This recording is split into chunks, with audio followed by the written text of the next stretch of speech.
It's Thursday, January 4th, 2024, and I'm Dave Sobel. 4 things to know today. CMMC 2.0's final rule is released, the implications for defense contractors and MSPs. The NSF, Air Force, and the UK Supreme Court make moves of note. CISA seeks feedback on secure by design principles, the implications for cybersecurity service providers, and Windows 11 struggles to gain market share amidst Windows 10 dominance. This is the Business of Tech. This episode sponsored by Skykick, new sponsor for MSP Radio. Skykick has been helping over 30,000 MSPs for the past 10 years be more successful in the cloud, migrating, protecting, securing, and managing their Microsoft 365 customers. A highlight in their offerings is their Microsoft 365 data protection solution, Cloud Backup. They've recently enhanced it with a new feature called Smart Insights. This feature delivers visual insights, empowering partners to engage more efficiently with customers on Microsoft 365 data protection. And MSP Radio listeners get a special offer. Get a free 2 M365 email migration for a customer when you bundle it with backup.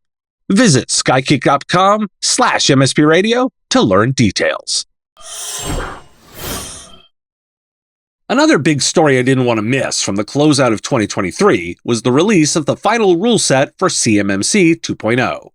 CMMC 2.0, the Cybersecurity Maturity Model Certification version, will consolidate maturity levels, align with NIST frameworks, and allow for flexible contractor security assessments. It aims to address the increasing cyber attacks on the Pentagon's supply chain and improve the protection of sensitive information. Contractors that fail to meet CMMC 2.0 requirements will not be awarded DoD contracts. The Defense Department has released a proposed rule outlining a 4-phase approach to implementation of the program. The rule establishes requirements for assessing defense contractors' implementation of security protections and aims to ensure compliance through independent third-party assessors certified by the DoD. The phased implementation plan will gradually introduce CMMC requirements, with full implementation expected by October 1st, 2026. The proposed rule also introduces affirmation requirements and allows for conditional self-assessments and certifications through plans of action and milestones. I also spotted an expert on Reddit offering insights. The CMMC final rule has been submitted to the Federal Register, and several requirements need to be prepared for, including the need for external service providers to have their final assessment certification before the OSC they're supporting can achieve their own certification. Additionally, tools should be FedRAMP moderate certified. There will be effectively no POAMs, and the estimated cost of the C3PAO assessment process alone is around $35,000. The DoD admits they're roughly 70% compliant with the rule they demand others to follow. The post stresses the importance of understanding NIST 800-171 and the implications of FedRAMP moderate equivalency. Why do we care? I'll observe for those not doing DoD work, this is useful framework, although it's pretty stringent. MSP tools being FedRAMP certified is a big deal. We're either going to see a move by vendors to get FedRAMP certified or a fracturing of the toolkits. I'm predicting that MSPs will either go in or out when it comes to the DoD in a serious way. For MSPs serving the defense sector or considering entering this market, understanding the framework is crucial. It may lead to increased demand for providers offering cybersecurity services and support to defense contractors striving for compliance. The rule's phased implementation and certification process provides MSPs with a timeline to adapt and prepare their services to meet the evolving compliance needs of defense clients. But that wasn't all. The National Science Foundation has released new guidelines for using generative artificial intelligence in its merit review process. The guidelines prohibit agency reviewers from using non-approved productive AI tools and encourage proposers to disclose if generative AI technology was used in their proposals. While NSF has approved the use of publicly accessible commercial generative AI for public information, it has not approved the use of generative AI that interacts with proposal content. The agency is exploring how generative AI can be responsibly applied to its business processes and is developing a set of approved applications for generative AI. NSF aims to create an AI strategy to meet cross-agency guidelines and guidance on the responsible use of AI. The Air Force has implemented a new policy to set guardrails around commercial generative artificial intelligence testing and experimentation. The policy requires training for airmen and guardians, cautions against using government accounts for commercial AI platforms, and advises against putting non-public data into the generative AI tools. The Air Force aims to be AI ready by 2025 and AI competitive by 2027, with 44 AI projects underway. Task Force Lima, led by the DoD Chief Digital and AI Office, is monitoring and guiding the implementation of AI technology. The UK Supreme Court has ruled that artificial intelligence cannot be recognized as a patent inventor. The court unanimously rejected an appeal by a computer scientist who sought to register patents for inventions created by his AI system. The ruling establishes that an inventor must be a natural person under UK patent law. The decision raises questions about how the patent system should handle the creation of AI machines, and the government will review this area of the law. Why do we care?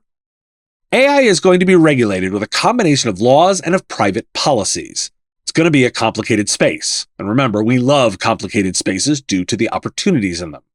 There's no reason to reinvent the wheel here. Leverage these frameworks for your own customers.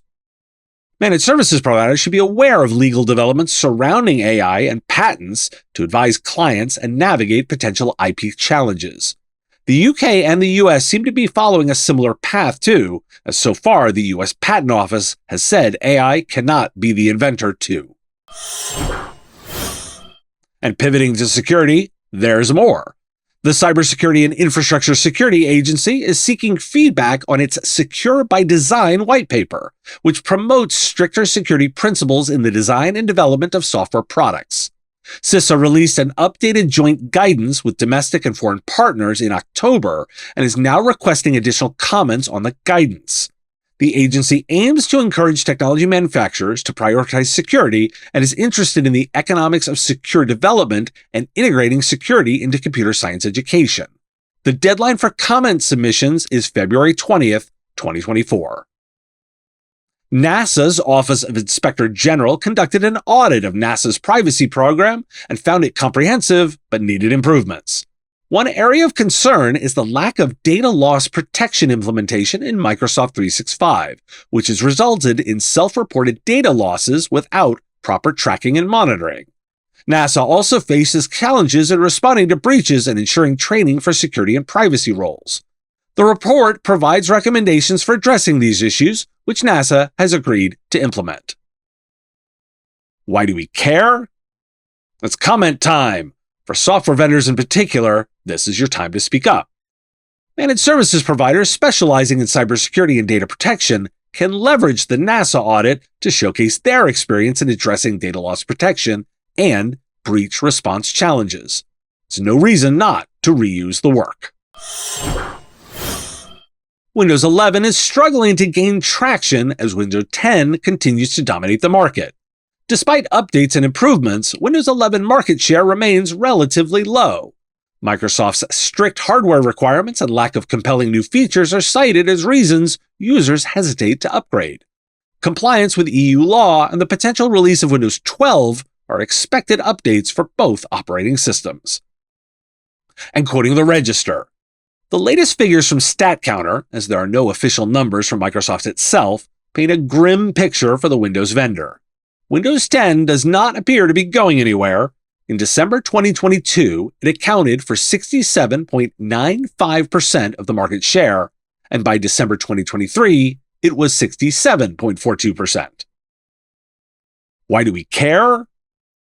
Understanding the reasons behind user hesitation, such as those hardware requirements and the lack of compelling features, can help MSPs advise clients on the timing and necessity of Windows 11 upgrades. Thanks for listening. It's National Trivia Day, but I'm not going to give you any more trivia than that. Want to take my class starting next week? Navigating Emerging Technologies for MSPs, and the link is in the show notes. Got a comment, question, a thought on the stories? Put it in the comments if you're on YouTube, or reach out on LinkedIn if you're listening to the podcast. I will talk to you again tomorrow. The Business of Tech is written and produced by me, Dave Sobel, under ethics guidelines posted at businessof.tech. If you like the content, please make sure to hit that like button and follow or subscribe. It's free and easy and the best way to support the show and help us grow. You can also check out our Patreon, where you can join the Business of Tech community at patreon.com/MSP Radio, or buy our Why Do We Care merch at businessof.tech.